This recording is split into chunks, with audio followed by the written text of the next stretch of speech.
A Quiet Revolution, The Cassidy Chronicles, Volume 4, by Adam Gaffin, narrated by Veronica Wylie. Dedication. To those who only had one match but started an explosion. Prologue. Well, that was a total rat fuck. She was unimpressed, to say the least. It was supposed to be easy. Hell, she did all the heavy lifting. She had arranged for the security to look the other way. She had recruited pigeons to distract MinSec from the real breakout. She had used family connections to put all the physical requirements in place. And it had all worked like clockwork. 10 people, 10, had successfully effected self-release from MinSec's primary political rehabilitation center on a single night. Something that was supposed to be impossible. They'd all had their instructions, their safe houses, their destinations. Of course, she had no idea how many of the others had made it to their safe houses, but that was part of the plan too. If there was no communication between them, there couldn't be any backtracing. It hadn't stopped her making plans of her own with 3 of the others, of course. But that was longer-term planning, a full lunar away.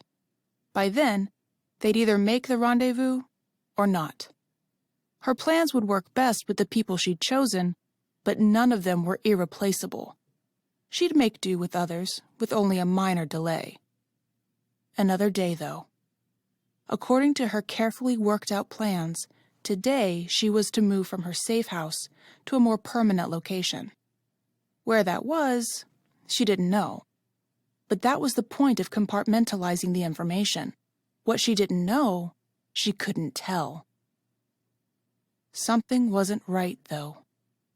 The cubic she was supposed to pass through to reach her contact was swarming with MinSec patrols. No citizens lingered. They passed through as quickly as they could, keeping eyes averted and faces hidden. Everybody had something MinSec could pick them up for, so everyone acted guilty. Wouldn't cover her, though. One facial scan and she'd be back in the PRC faster than she could think, if she was unlucky. If she was unlucky, well, her cousin might finally be annoyed enough to order her death. Dying wasn't part of her plans. She needed a place to stay tonight. She couldn't go back to last night's hide. That was strictly a one-off deal.